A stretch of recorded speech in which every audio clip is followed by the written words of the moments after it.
اب آگے آئیے، وآت المال علی حبہ ذوی القربى والیتامى والمساکین وابن السبیل والسائلین وفی الرقاب، اور انہوں نے مال دیا علی حبہ، علی آتا خلاف کے لیے، مال کی محبت کے باوجود، اس کو ایک ثقیل اردو میں ہم علی الرغم بھی کہتے ہیں، علی الرغم کسی شے کے ہوتے ہوئے، ڈسپائٹ سم تھنگ، اگرچہ مال محبوب ہے، زین للناس حب الشہوات من النساء والبنین والقناطیر المقنطرۃ من الذہب والفضۃ والخیل المسومۃ والانعام والحرث، اللہ انسان کی سرشت کے اندر مال کی محبت ڈال دی گئی، لیکن یہ کہ یہ مال محبوب ہونے کے باوجود انسان اسے خرچ کر سکے، کس کے لیے؟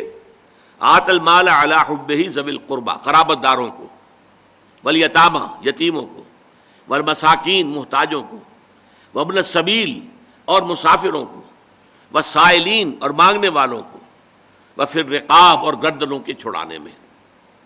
اب پہلا نقطہ نوٹ کرنے کا جو ہے اور جو اہم ترین ہے وہ کیا ہے؟ دیکھیے، موضوع کے اعتبار سے ترتیب بدل جاتی ہے۔ اگر موضوع یہ ہو کہ ارکان اسلام کیا ہے، تو سب سے پہلے کلمہ شہادت، ایمان کا لفظ اس میں نہیں آتا، شہادت اللہ الہ الا اللہ وان محمد رسول اللہ، اور اس کے فوراً بعد اقام الصلاۃ و ایتاء الزکاۃ، فوراً بعد۔ یہ کیوں ہے؟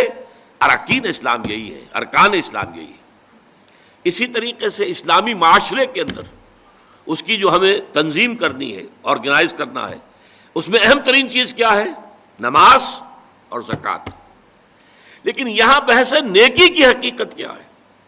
یہاں آپ دیکھ رہے ہیں کہ نماز اور زکوٰۃ کو بعد میں لے گئے، اور پہلے آ رہی ہے انسانی ہمدردی، انسان اپنا مال خرچ کر سکے، قرابت داروں، رشتہ داروں کو، ان میں سے جو غریب ہیں ان کی مدد کرے، یتیم جو بے سہارا رہ گئے، جن کے والد فوت ہو گئے ہیں، اب ان کا کوئی سہارا نہیں ہے، والمساکین، یہ جو مسکنہ کہتے ہیں، کم ہمتی، بعض لوگوں کا ہوتا ہے کہ بظاہر اچھے نظر آ رہے ہیں، اچھے بھلے ہیں، کوئی بیماری بھی نہیں ہے، لیکن جسے ہم نیورستھینیا کہتے ہیں، وہ اعصابی کمزوری ایسی ہوتی ہے، کم ہمتی طاری ہو جاتی ہے کہ اپنے پاؤں پر کھڑے نہیں ہو سکتے، وہ مساکین ہیں، محتاج، خود کفیل نہیں ہو پا رہے، اپنی ضرورتیں پوری نہیں کر پا رہے کسی وجہ سے، وابن السبیل اور مسافر، اس لیے کہ مسافرت میں یہ کیفیت پیدا ہو سکتی ہے کہ ایک شخص اپنے گھر میں اچھا بھلا ہے، اب آج کل تو آپ کو معلوم ہے ٹریولر ٹیکس بھی ہیں اور فلاں بھی ہے اور فلاں بھی ہے، پہلے تو کچھ نہیں ہوتا تھا، اور راستے میں جو پونجی لے کر آدمی چلا ہے، فرض کیجئے چوری ہو گئی، تو اب تو وہ بالکل بے یار و مددگار ہے، اس کے پاس کچھ بھی نہیں، کوئی جاننے والا نہیں، کوئی قرض نہیں لے سکتا، کسی سے مانگ سکتا، تو سائل کے لیے ہو سکتا ہے جو مبن سبیل ہے کہ پھر وہ جو ہے ایسی حالت میں آ جائے کہ اس کو مدد کی ضرورت ہو، وہ سائلین مانگنے والے۔ اس ضمن میں قرآن مجید نے اور حدیث نے اور حضور کی سنت و سیرت نے ایک بڑا عجیب ایک اعتدال والی روش ہمیں سکھائی ہے۔ سوال کی مذمت ہے، مت مانگو کسی سے کچھ، جو کہ مانگنا اللہ سے مانگو، مانگو اللہ سے، انسانوں سے مت مانگو۔ مانگنے والا اپنی عزت نفس جو ہے ہتھیلی پر رکھ کر پیش کرتا ہے جس سے مانگ رہا ہے، مجھے دیجئے کچھ، عزت نفس تو یہاں رکھی ہے نا، گئی، تم اپنی عزت نفس کا دھیلا نہ کراؤ، جو مانگنا ہے۔ حضور نے فرمایا کہ اگر جوتے باندھنے کا فیتا جو ہے وہ تمہیں چاہیے، اللہ سے مانگو۔ اب یہ اللہ کا معاملہ کس ذریعے سے پہنچا دے، کس کے دل میں ڈال دے، کیا شکل پیدا کر دے، تمام اسباب جو ہیں عالم کے وہ تو اللہ کے قبضہ قدرت میں ہے، کون سے سبب کے ذریعے سے اللہ تعالیٰ وہ تمہاری ضرورت پوری کرا دے، یہ اس پر چھوڑو، مانگو اللہ سے، انسانوں کے سامنے دست سوال دراز مت کرو۔ لیکن دوسری طرف اگر کوئی اپنی ہتھیلی آپ کے سامنے کر ہی دے تو اسے ٹھوکر مت مارو، اس نے عزت نفس جو ہے اپنی ہتھیلی پر رکھ کر آپ کے سامنے رکھ دی ہے۔ اب تمہاری مروت، تمہاری شرافت کا تقاضا یہ ہے کہ اما السائل فلا تنہر، اب انہیں جھڑکنا نہیں ہے، ڈانٹ ڈپٹ نہیں کرنی ہے۔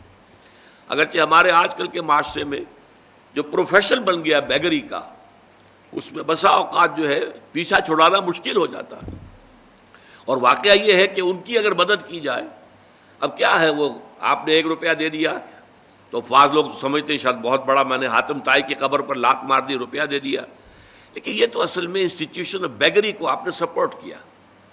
لیکن یہاں بھی آپ معذرت کریں، کچھ بھی کریں، کسی طریقے سے آپ اگر نہیں دینا چاہتے ہیں نہ دیں، ٹھیک ہے، لیکن ڈانٹنے کا آپ کو حق نہیں ہے، جھڑکنے کا آپ کو حق نہیں. اما السائل فلا تنہر، بلکہ یہ بھی آیا ایک حدیث میں کہ تم دو، کچھ نہ کچھ دو، سائل کا ہاتھ خالی نہ لوٹاؤ.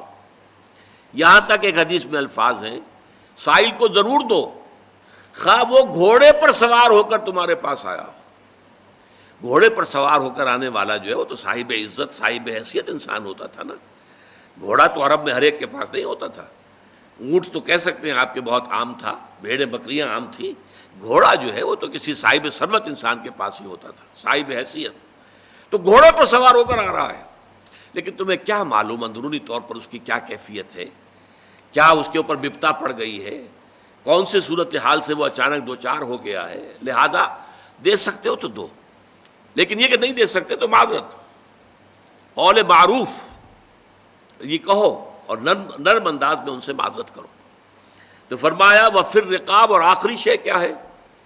گردنوں کے چھڑانے میں. گردنوں کا چھڑانا پچھلے زمانے میں کیا ہوتا تھا؟ غلاموں کا آزاد کر دینا.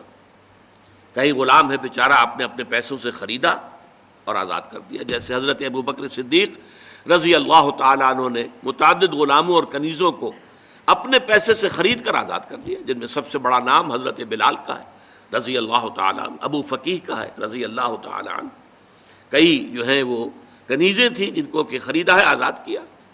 یہ پھر رقاب، رقبہ کہتے ہیں گردن کو، گویا کہ اس کی گردن پھنسی ہوئی تھی شکنجے میں، غلامی کے شکنجے میں تھی اور آپ نے چھڑا دیا. آج کا معاملہ کیا ہے؟ غلامی کی تو اس شکل میں نہیں ہے. بسا اوقات ایسا ہوتا ہے کہ کوئی کاروباری شخص کسی قرض کے چکر میں ایسا پھنس جاتا ہے کہ پوری کوشش کرنے کے باوجود نہیں نکل پا رہا، جتنے ہاتھ پاؤں مار رہا اور پھنس رہا ہے. اب ایسے شخص کے لیے ایک مدد تو یہ ہے کہ آپ اسے کچھ نہ کچھ پیس میل کو گزارے کے لیے ماہانہ جو ہے اسے کوئی مدد کرتے رہیں. یہ بھی ایک صورت ہے، کیونکہ وہ اس وقت پھنسا ہوا ہے، کمائی نہیں کر پا رہا، اس کی کوئی آمدنی نہیں ہے، لہذا سسٹیننس کے لیے، اس کو برقرار رکھنے کے لیے کچھ نہ کچھ تو دو. ایک یہ ہے کہ کوئی لمپ سم قسم کی بڑی امداد کی جائے تاکہ ایک دفعہ وہ قرضے سے نجات پا جائے، تاکہ اثر نو اپنی معاش کی زندگی کا آغاز کر سکے. وہ اس لائن پر آ جائے، زیرو لائن پر، کہ کوئی مائنس بات اب نہیں ہے، اب کھڑا ہوا ہے آدمی اپنی جگہ پر، اب وہ اپنی معاشی زندگی کو اثر نو استوار کر سکتا ہے. تو یہ میں نے ان چھ جو ہیں ان کی وضاحت آپ کے سامنے کر دی. اب جو اصل سمجھنے کی بات ہے وہ یہ ہے کہ دیکھیے مظاہر جو ہے نیکی کے، ایک ہے نیکی کی روح، وہ تو ایمان باللہ، ایمان بالآخرہ، ولیکن البر من آمن باللہ والیوم الآخر. نیکی کے لیے ایک معتدل ماڈل وہ ہے رسالت کے ذریعے سے. نیکی کا یہ جذبہ جن اعمال کی شکل میں سامنے آتا ہے، ظاہر بات ہے کہ لطافت بے کثافت جلوہ آرا ہو نہیں سکتی. کوئی بھی لطیف شے ہے اسے دنیا میں ظاہر ہونے کے لیے کوئی نہ کوئی مٹیریل اس کا غلاف جب تک نہیں ہوگا اس وقت تک آپ اسے دیکھ نہیں سکتے. تو یہ لطافت جو ہے اندر ایمان کی، ایمان باللہ، ایمان بالآخرہ، یہ اعمال کی شکل میں ظاہر آئے گی. ان اعمال میں اولین عمل جو ہے وہ انسانی ہمدردی کا عمل ہے. نماز بھی بعد میں ہے، وَأَقَامَ الصَّلَاةَ وَآتَى الزَّكَاةَ، اور اس کی وضاحت میں بعد میں کروں گا. لیکن یہ کہ اولین شے جو ہے خدمت خلق اور انسانی ہمدردی. وہ جو ایک شعر ہے بہت پامال ہے، سب لوگ جو ہیں ان کو یاد بھی ہوگا، درد دل کے واسطے پیدا کیا انسان کو، ورنہ طاعت کے لیے کچھ کم نہ تھے کروبیاں. یہ انسان کے اندر اگر درد نہیں ہے، ایک حدیث میں الفاظ آئے ہیں من یحرم الرفق فقد حرم الخیر کلہ، جو شخص دل کی نرمی سے محروم ہو گیا وہ تو گویا کہ کل کی کل نیکی سے محروم ہو گیا، خیر سے محروم ہو گیا. کٹھور دل انسان ہے، سخت دل انسان ہے. کسی کو تکلیف میں دیکھ کر، آج یہاں کوئی نہیں ہے کہ جن کو بٹھانے کا انتظام کرے، ذرا آپ لوگ آگے آ جائیے تاکہ جو آ رہے ہیں ان کی جگہ ہو. عام طور پر یہاں لوگ کھڑے ہوا کرتے ہیں. آج معلوم ہوتا ہے کہ کسی شخص کو تکلیف میں دیکھ کر اگر آپ کا دل پسیجتا نہیں ہے، آپ کے دل میں رقیق کسے کہتے ہیں؟ پتلا، رقیق مادہ پتلا، رقت قلب، دل میں نرمی پیدا ہو جائے. دل میں نرمی اگر پیدا نہیں ہوتی ہے تو پھر جان لیجئے، میں ایک بہت سخت بات کہنے لگا ہوں، ایک شخص عالم ہو سکتا ہے، مفتی ہو سکتا ہے، فقیہ ہو سکتا ہے، مفسر ہو سکتا ہے، محدث ہو سکتا ہے، عابد ہو سکتا ہے، زاہد ہو سکتا ہے، نیک نہیں ہو سکتا اگر انسانی ہمدردی کا مادہ اس کے دل میں نہیں ہے. بات سمجھ لیا آپ نے پوری؟ یہ ہے ترتیب کے اندر مضمر. نماز اور زکوٰۃ کا ذکر بعد میں، وَآتَ الْمَالَ عَلَىٰ حُبِّهِ ذَوِي الْقُرْبَىٰ وَالْيَتَامَىٰ وَالْمَسَاكِينَ وَابْنَ السَّبِيلِ وَالسَّائِلِينَ وَفِي الرِّقَابِ، یہ پہلے آ رہا ہے.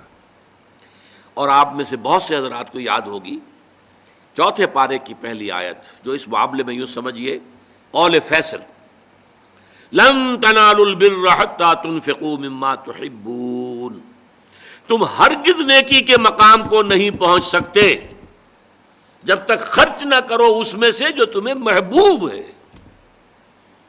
اگر آپ کا مال ایسا ہے جو دل سے اتر گیا ہے، کپڑے بوسیدہ ہو گئے ہیں دے دیے غریب کو، جوتے ٹوٹ گئے دے دیے کسی کو، یہ نہیں ہے، یہ نیکی نہیں ہے. نیکی کیا ہے؟ مما تحبون، جو تمہیں پسند ہو وہ مال. لن تنالوا البر، یہ نوٹ کر لیجیے جنہیں عربی سے کوئی تھوڑا سا بھی کوئی مس ہے، کہ لام اور نون کے ساتھ جو نفی آتی ہے فعل مضارع کے اندر، اس سے زیادہ تاکیدی نفی نہیں. لن تنالوا البر، ہرگز نہیں پہنچ سکتے نیکی کے مقام کو، حتیٰ تنفقوا مما تحبون، جب تک کہ تم خرچ نہ کرو اس میں سے جو تمہیں پسند ہو. اپنے محبوب مال کو جب تک خرچ نہیں کرو گے اللہ کی رضا مندی کے لیے، اللہ کی رضا جوئی کے لیے، اس وقت تک نیکی کا مقام حاصل نہیں کر سکتے. حدیث میں نے آپ کو سنا دی، من یحرم الرفق، رفق کہتے ہیں دل کی نرمی، اسی سے لفظ رفیق بنا ہے. رفیق وہ ہیں جو آپس میں ہمدرد ہیں، غم گسار ہیں، ایک دوسرے کا درد بانٹنے والے ہیں، ایک دوسرے کے دکھ کو اپنے دل میں محسوس کرنے والے ہیں. میں نے ہمدردی کی وضاحت پچھلی نشست میں کی تھی. ہمدردی، ہم جماعت، ایک جماعت میں پڑھنے والے، ہم عصر، ایک زمانے کے لوگ. ہمدرد وہ جن کا درد جو ہے وہ کامن ہے، مشترک ہے، ایک کے درد کو دوسرا محسوس کر رہا ہے. خنجر چلے کسی پہ تڑپتے ہیں ہم امیر، سارے جہاں کا درد ہمارے جگر میں ہے. یہ ہے در حقیقت نیکی کی اصل روح. میں پھر دوہرا رہا ہوں، جس میں یہ نہیں ہے، جو بخیل ہے، جو کٹھور دل ہے، جو سخت دل ہے، وہ عابد ہو سکتا ہے، زاہد ہو سکتا ہے، مفسر ہو سکتا ہے، محدث ہو سکتا ہے، فقیہ ہو سکتا ہے، مفتی ہو سکتا ہے، لیکن نیک نہیں ہو سکتا. یہ قرآن کا فتویٰ ہے، لن تنالوا البر حتیٰ تنفقوا مما تحبون. پھر اس میں ایک بات اور نوٹ کیجئے، اس میں ترتیب بھی لازمی ہے. سب سے پہلا حقدار جو ہے آپ کے نیک سلوک کا وہ آپ کے قرابت دار ہیں. الاول فالاول، الاقرب فالاقرب. ہمیشہ قرآن مجید میں سب سے پہلے ذی القربیٰ، وآت ذی القربیٰ حقہ والمسکین وابن السبیل ولا تبذر تبذیرا. یہ بھی ہمارے منتخب نصاب کی آیت ہے سورہ بنی اسرائیل کی. اور تم حق ادا کرو جو ذی القربیٰ ہیں، قرابت دار ہیں، رشتہ دار ہیں. یہ خاص طور پر بات کیوں کہی جاتی ہے؟ عام طور پر قرابت داروں میں، قریبی رشتہ داروں میں شکر رنجیاں ہوتی ہیں. اب فلاں جو ہے، فرض کیجئے کہ کوئی چھوٹا بھائی فوت ہو گیا یا بڑا بھائی فوت ہو گیا ہے. اب دوسرا بھائی جو ہے اچھا ہے، جو فوت شدہ بھائی ہے اس کے حالات اب خراب ہیں، بیوہ ہے، بچے ہیں، کوئی ذریعہ معاش نہیں ہے، اور یہ شخص جو ہے وہ صاحب ثروت ہے، صاحب دولت ہے. یہ اوروں کو تو خیرات دے گا، اپنے یتیم بھانجا اور بھتیجوں کو نہیں دے گا. کیوں؟ انہوں نے یہ کیا تھا، انہوں نے یہ کیا تھا، انہوں نے فلاں وقت یہ کہہ دیا تھا، وہ بھابھی نے فلاں وقت جو ہے میرے ساتھ یہ معاملہ کیا تھا. اس حوالے سے شکر رنجیوں کی وجہ سے ان کو چھوڑ کر دور دراز جا کر ریوڑیاں بانٹی جائیں گی، لیکن جو اصل حقدار ہیں ان کو چھوڑ دیا جائے گا. اس کا تجزیہ کیجئے. اس کا مطلب ہے یہ اللہ کے لیے نہیں دیا جا رہا. اگر اللہ کا جذبہ ہو اللہ کو راضی کرنا، تو پھر تو دیکھو کہ اللہ نے سب سے پہلا حقدار کس کو بنایا. پھر تو دیکھنا ہوگا ترتیب اللہ کی. اللہ کی ترتیب میں تو آت المال علی حبہ ذوی القربیٰ، ذوی القربیٰ سب سے پہلے ہے. اس کے بعد یتامہ ہیں، مساکین ہیں، وابن السبیل ہیں، والسائلین ہیں، وفی الرقاب ہیں، لیکن اولین جو ہیں وہ ذی القربیٰ ہیں۔ حدیث آتی ہے کہ حضور نے فرمایا من احب للہ وابغض للہ واعطى للہ ومنع للہ فقد استقبل الایمان، جس نے اگر کسی سے محبت کی تو اللہ کے لیے محبت کی، کہ اللہ کو پسند ہے کہ اس سے محبت کی جائے، اور کسی سے بغض اور عداوت رکھی تو وہ بھی اس لیے کہ اللہ کو پسند ہے کہ اس سے بغض رکھا جائے، اور اگر کسی کو کچھ دیا تو اس لیے کہ اللہ کو اس کا دینا پسند ہے، اور کسی سے کچھ روکا تو اس لیے روکا کہ اللہ کو اس کا روکنا پسند ہے۔ یعنی انسان کے تمام اعمال کا اصل موٹیو جو ہے وہ ذات باری تعالی اور اس کے احکام اور اس کی پسند اس کی ناپسند بن جائے۔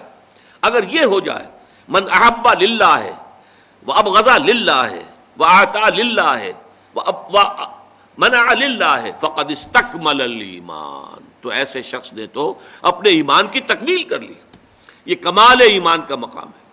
تو لہذا نیکی کے معاملے میں یہاں ہمارے سامنے جو بات واضح طور پر آئی کہ آج کا جو ہمارا سبق ہے اس کا حاصل کیا ہے کہ نیکی کا ایک ظاہر ہے، ایک باطن ہے۔ ہمارے اللہ تعالیٰ کے نزدیک نیکی اصل میں وہ اس کے باطن کے حوالے سے نیکی ہے، ظاہر کے حوالے سے نہیں، اگرچہ ظاہر کی اپنی جگہ اہمیت ہے۔ نماز پڑھو جیسے کہ مجھے دیکھتے ہو کہ میں نماز پڑھتا ہوں، صلو کما رأیتمونی اصلی، جیسے فرمایا کہ جب شمال کی طرف رخ کر کے نماز پڑھنے کا حکم تھا تم نے پڑھی، یہ نیکی تھی۔ اب جنوب کی طرف حکم ہو گیا، اپنا رخ پھیر دو، اب یہ نیکی ہے۔ اس وقت وہ اللہ کا اور اس کے رسول کا حکم تھا، اب یہ اللہ کا اور اس کے رسول کا حکم ہے۔ تو اس کو ظاہر پر مت جاؤ کہ یہ شمال اور جنوب للہ المشرق والمغرب، مشرق اور مغرب سب اللہ ہی کے لیے، لیکن یہ ہے کہ اس نیکی کے لیے اصل روح جو ہے سب سے پہلے ایمان باللہ، اللہ کی محبت سے سرشار ہو کر وہ کام کیا جا رہا ہو۔ اس میں تو اس حد تک اللہ کے رسول کی تربیت کا ایک واقعہ آپ کو سنا رہا ہوں کہ حضرت علی رضی اللہ تعالیٰ عنہ سے ایک شخص کی باقاعدہ دو بدو جس کو کہتے ہیں ایک جنگ ہوئی، لڑائی ہوئی، اور آخر کار حضرت علی اس کے اوپر قابو یافتہ ہو گئے، زمین پر گرا لیا، سینے پر بیٹھ گئے اس کافر کے، اور اب اپنا خنجر بھونکنے والے تھے کہ اس نے نیچے پڑے ہوئے بھی تھوک دیا حضرت علی رضی اللہ تعالیٰ عنہ کے منہ پر، بے بس تھا اور کچھ نہیں کر سکتا تھا، تھوک تو سکتا تھا۔ حضرت علی اس کو چھوڑ کر علیحدہ ہو گئے۔ وہ حیران ہوا، میں ان کے رحم و کرم پر تھا، میری تو بس ہو چکی تھی، میں کچھ بھی نہیں کرنے کے قابل تھا، پھر میں نے جس کو انگریزی میں کہتے ہیں to add insult to injury, میں نے ان کی توہین مزید کی کہ ان کے منہ پر تھوک دیا، تو اب تو اور زیادہ غصے کے ساتھ چاہیے تھا کہ یہ خنجر جو ہے بھونکتے میرے سینے میں، چھوڑ کے علیحدہ ہو گئے۔ پوچھا اس نے کہ یہ کیا ماجرا ہے؟ فرمایا دیکھو میری تم سے کوئی ذاتی مخاصمت نہیں، کوئی ذاتی دشمنی نہیں، میں تمہیں اپنی کسی ذاتی سبب پر میں قتل نہیں کر رہا تھا، صرف اللہ کے لیے، لیکن جب تم نے میرے منہ پر تھوک دیا تو میری عزت نفس جو ہے اس میں ایک ری ایکشن پیدا ہوا، اس عزت نفس کے اندر انتقام کا جذبہ ابھرا۔ اب اگر میں تمہیں قتل کرتا تو یہ صرف اللہ کے لیے نہ ہوتا، اس میں میرے ذاتی انتقام نفس کا عنصر بھی شامل ہو جاتا، اور یہ مجھے گوارا نہیں۔ اور وہ شخص اسی واقعے پر ایمان لے آیا۔ تو یہ ہے در حقیقت موٹیویشن، وَلَٰكِنَّ الْبِرَّ مَنْ آمَنَ بِاللَّهِ وَالْيَوْمِ الْآخِرِ وَالْمَلَائِكَةِ وَالْكِتَابِ وَالنَّبِيِّينَ وَآتَى الْمَالَ عَلَىٰ حُبِّهِ ذَوِي الْقُرْبَىٰ وَالْيَتَامَىٰ وَالْمَسَاكِينَ وَابْنَ السَّبِيلِ وَالسَّائِلِينَ وَفِي الرِّقَابِ۔ بارک اللہ لی ولکم فی القرآن العظیم ونفعنی وإیاکم بالآیات والذکر الحکیم۔